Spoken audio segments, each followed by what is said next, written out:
or so. Zombie Slayer was following me, and it took me about a month or so to pronounce his name right. So Ah, it's Zombie Slayer, actually. Zombie Slayer. Yeah. Yeah, And now I get it. yeah. Yeah. Yeah. Welcome to the stream. Thanks for the follow. Yeah. So we are not gonna spend the money. It's not good. Short story. Still, this guy sitting here. Let's see if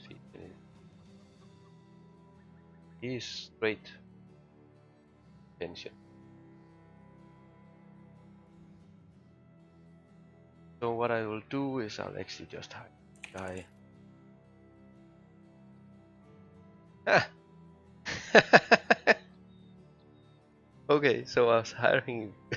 The reason why I wanted to hire him was just to get rid of him so they could refill the stack. But maybe I should consider this guy, range guy. How much will it take for him?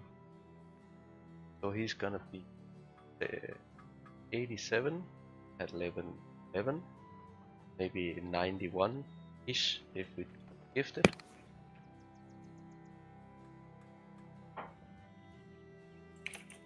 Plus it has the determined that's like 10% extra guarantee. Be like 100 out of. That's decent. Like he's not gonna be best archer I've ever seen. Maybe he's good enough to keeper. The other guys are probably a bit too expensive. Iron Fire.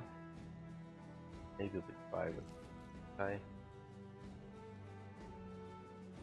Basically clumsy as well, so is it clumsy in comparison and in fire. So okay, so that even though he has +2 starting values, way too low.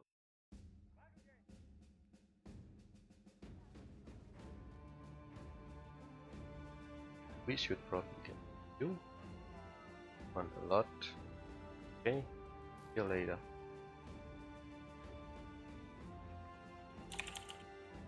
We're still waiting for this guy to proc the event that gives more facing the caravan. Once we get that, thank you for services.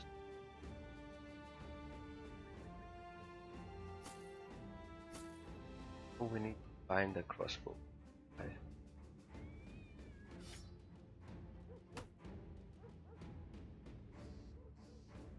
think we do a mission around the place. Come back and see. Got a bunch of. There's some goblins. Foothold. Boom. Sensei. That's not.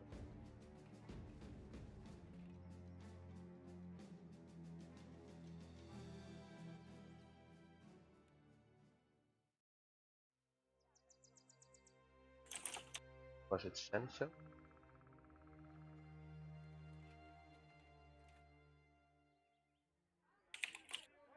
Quite a long walk. But we do have to kill goblins, right? I think it's this one.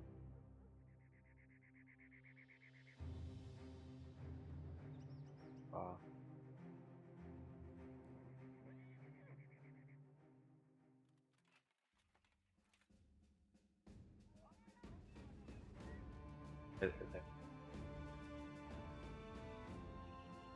Okay, so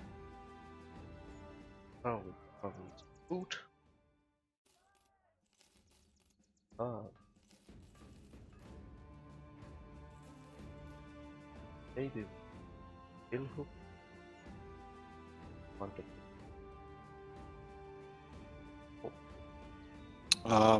Maybe you want to explain really quick, Yeah. or should I do that? But On how trading works. trading. Yeah, so in terms of where to buy commodities, selling them, maybe showcasing the two city halls so people actually know what to look out for. And of course, what is considered a tier 2 weapon and what is considered a tier 1 weapon, and why you want to repair your tier 2 weapons. Sully. Okay, so basically a place with fletcher. Go in, they have this. They have always pretty cheap ammunition. At the marketplace, everything is a bit cheaper than at the regular shops. So here you can have, like, there's no difference between sets of ammunition. One is just cheaper than the other. So you, of course, you go with that one. So you want to buy ammunition Fletcher.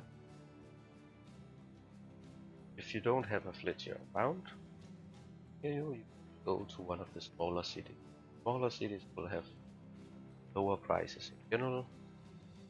Let me just show you. So, City Hall or town center looking like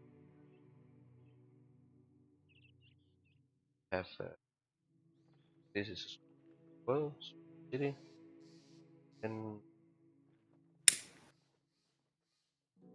yeah, this is probably hide it in. But when there's like two, when there's like sets of roof,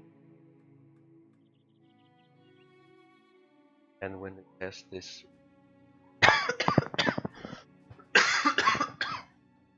the red roof, it's a big city. And what you basically want to look out for are the cities with the staircases.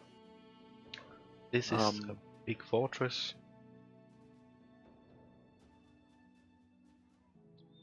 This is the whole fortress.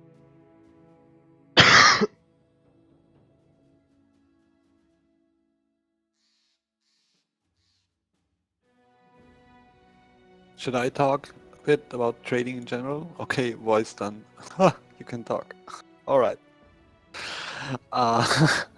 Shit, man. Welcome to the club. First, I'm the one losing my voice because of streaming and talking too much now, Johan. Well, yeah, so as for trading, of course, basic principle, you want to buy cheap commodities and you want to sell them for max profit. You can get cheap commodities, or rather, the rule of thumb is that the poorer a city is, the cheaper stuff will be to buy from there. Smaller cities, poorer in return the city settlement will be. If you up the relations to the city, then of course the price will drop more. If the city has ambush trade routes, there are certain statuses. If the city has ambush trade routes, then they will sell for more.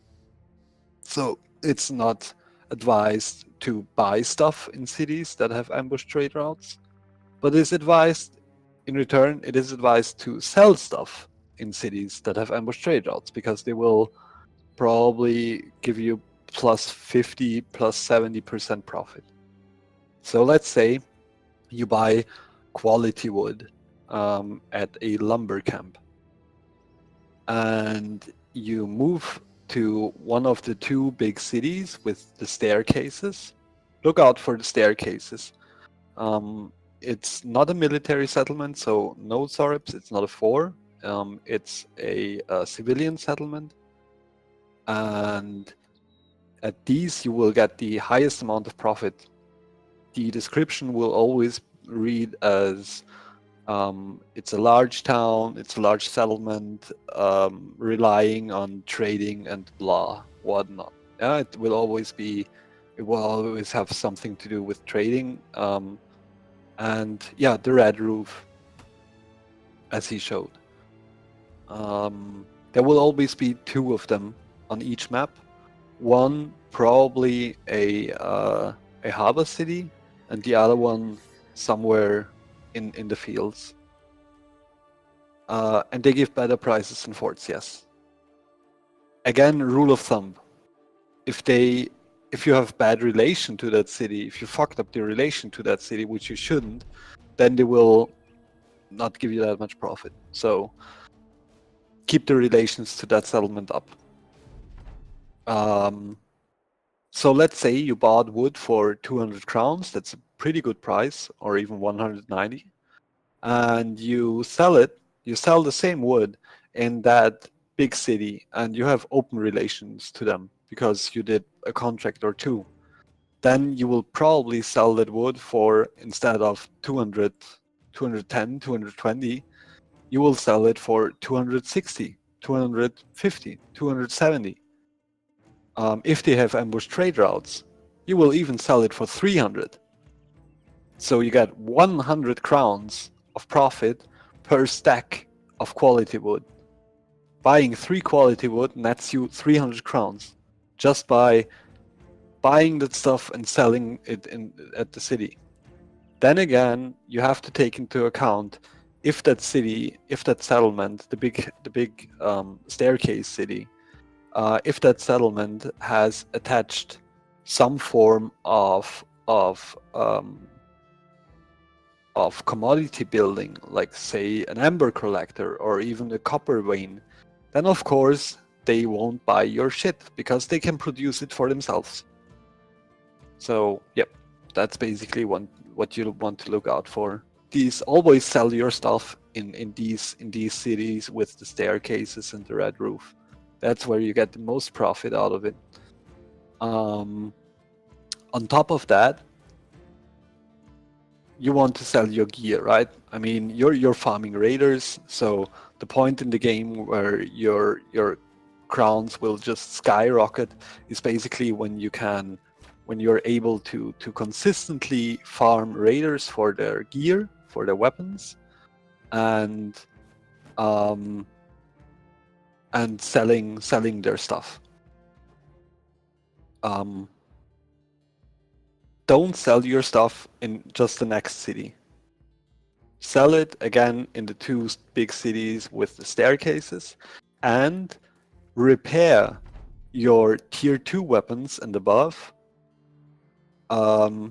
pre to selling, because the investment you have to take for tools and supplies will cost you less crowns than you will get out of it by repairing it. You will get out of the percent profit per percent you repaired. Then again, don't buy tools and supplies for more than 250 crowns. 250 crowns for tools and supplies is already too much, in my opinion. Tools and supplies for 210 crowns, I will buy. Tools and supplies for 190 crowns. That's the way to go. That's what you want. Because it's so important to buy cheap tools and supplies. Stop. I just want to chip in. Yep. It's Of course. I think in the ideal world, yes, you buy it for 200, but most of the time you have to pay somewhere between 200 and 250 for the tool, just to have enough tools.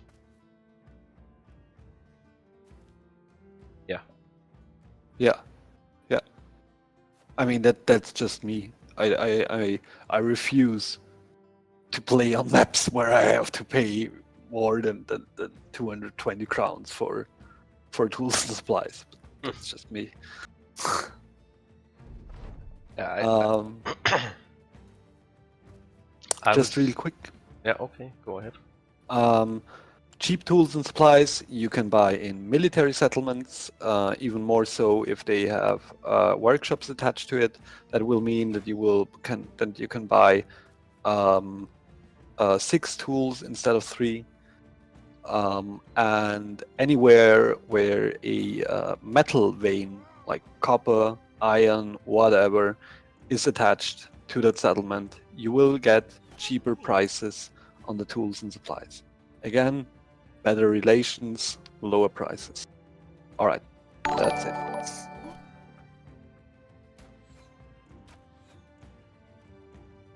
Yeah, I think we have a new guy following. P and a long number. Thank you for following. So 2748452. Welcome to the stream.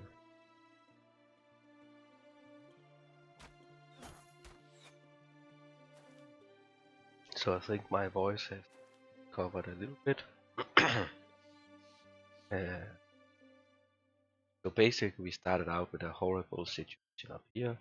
Never try and charge that. Just fall back, you have 3 charges, they have brains. If they weren't gonna come, they had some guys positioned. Here we could start by picking those guys up.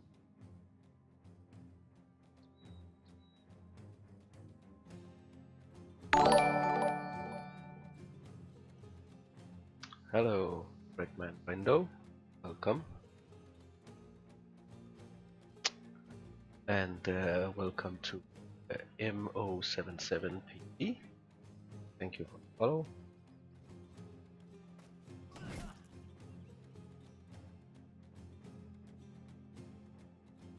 think we need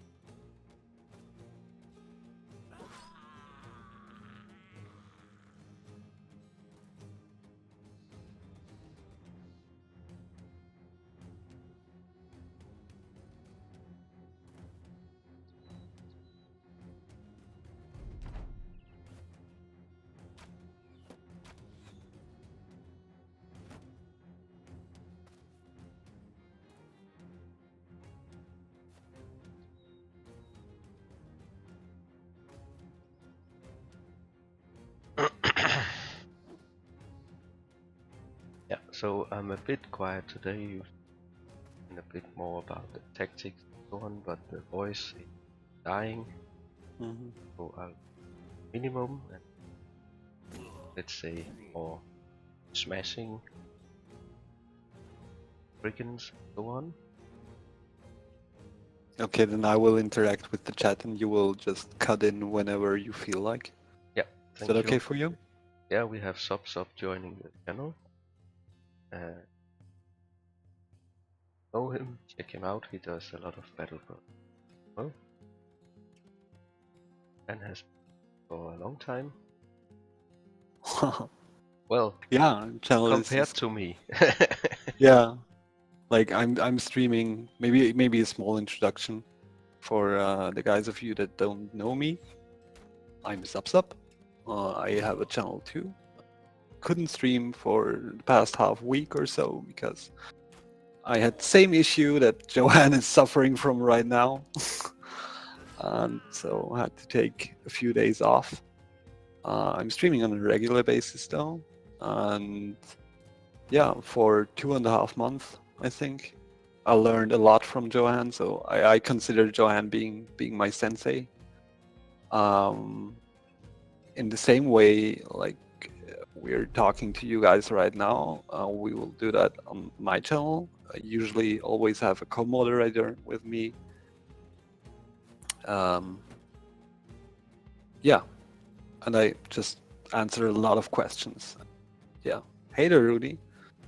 So, all right, as for repairing the city, so may I ask again, if you're repairing the city, do you use the tools in repair instantly, or do you mean to put them in repair from the inventory? The latter. Putting them into repair from the inventory. Repairing directly at the weaponsmith or armorer should only be done if you really can't spare the time and you have the crowns. So if, say, you have that contract and you need to get that contract done the next day and you need to be prepared for a fight, then you can use the armorsmith or weaponsmith to instantly repair your stuff. But that's not profitable.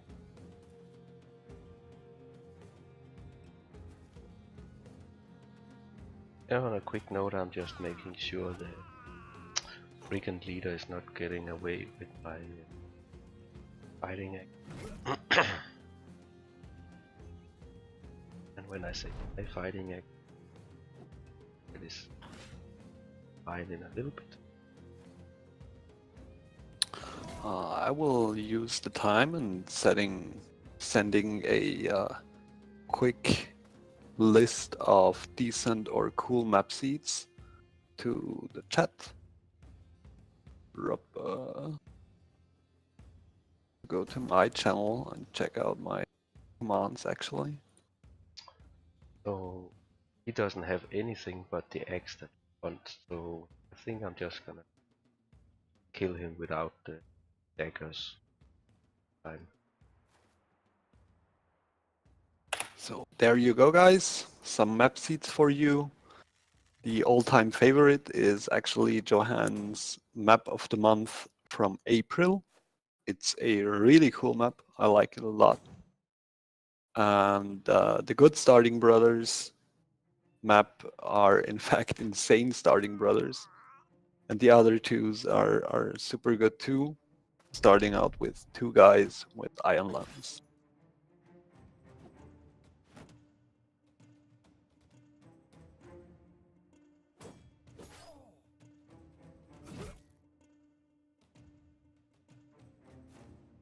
Oh yeah, maybe that. So Johan and myself, when we were not dual streaming, which we will probably do in the next week or so, if we find time, then we're synchronizing basically our stream schedules. So it's when I'm streaming, Johan probably won't, and the other way around. So we don't split the community, so to speak. When we're not going for a dual stream where we start playing on the same map at the same time while being in Discord.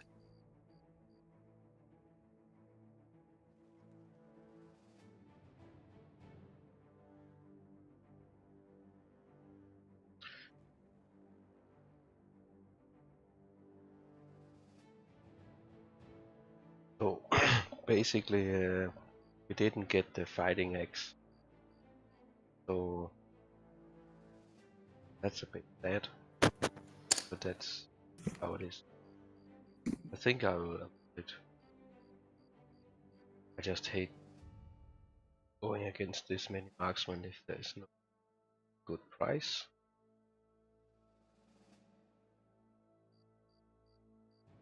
Or it's the dogs.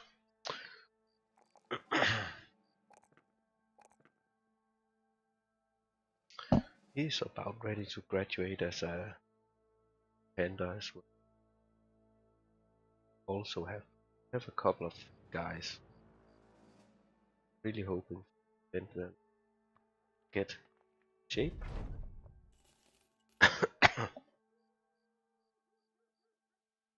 Okay, so a question from Hermit. Do noble knights ever drop you? Um, so when they first introduced beta with the prices, the knights were always dropping tons of unique swords and so on. After they did some balancing on famed item, I haven't seen a single famed item on a knight, so I don't know if they put it out or they just did it.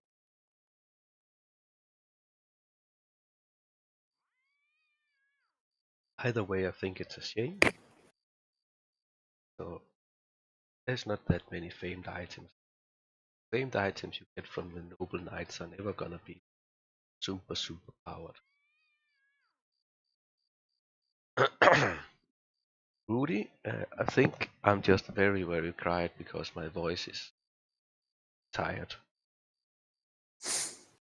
Yep. Streaming takes a real toll on your body.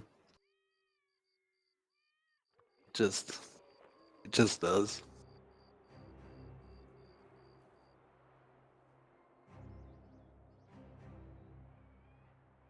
What's going on? I mean, that's also the reason why we're always having a co-moderator, so to speak.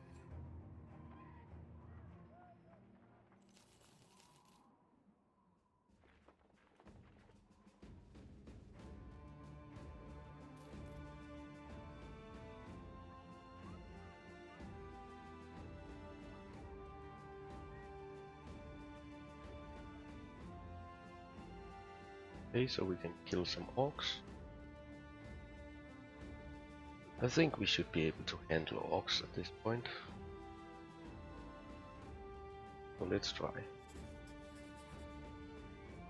Yeah, I mean, you fought orcs before. Yeah, but this is... At that price, it's gonna be orc warriors. Oh, oh, juicy, juicy 1.7k. Oh, no, I no. think we're gonna take a chance on this guy. Just because we would like the billhook for the fight. And the billhook is almost 1000.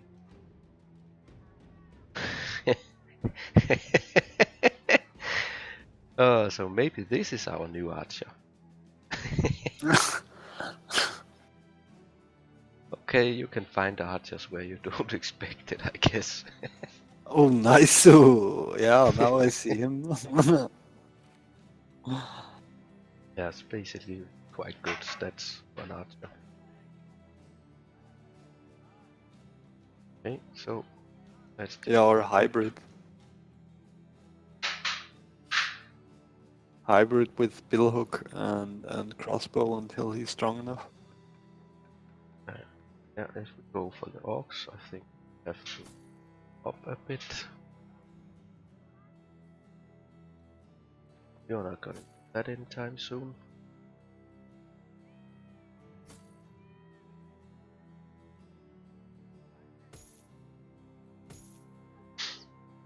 Okay, so Are you going to switch out the maces? yeah, I'm going for warhammers. Mhm. So maces can only stun. I mean, that's the main reason why you take maces, for the stun. And maces can only stun Orc Young. Anything above an Orc Young can't be stunned by a mace. So that's why maces are pretty ineffective against orcs. I think I'll go and see how many. Ah, damn, it's a long trip. I thought it was this camp out.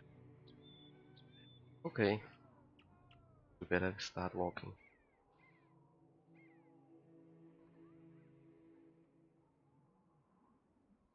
Oh shit! Yeah, no, yeah, that's a long trip. 1.5 days, maybe 2.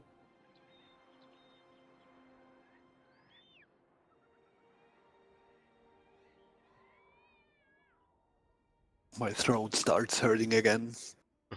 Yeah, same here. I think I will this fight, see how the voice is, then maybe evaluate if we continue. Probably continue.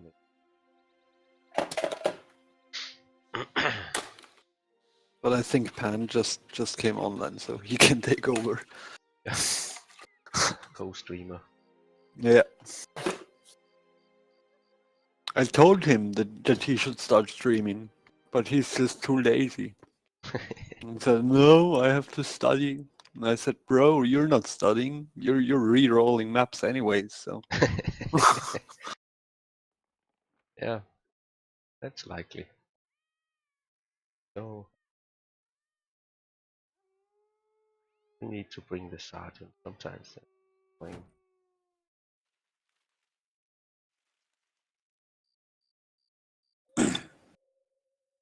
So I'm definitely hoping that we find that warlord.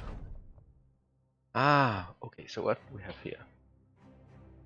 On the bushes. Dum dum dum.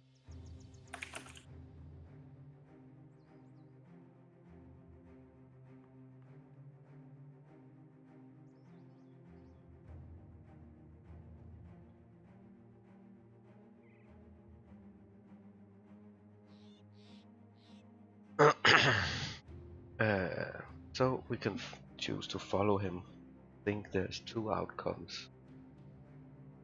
One outcome is ambush, another outcome that we find him and he has some kind of weapon or something.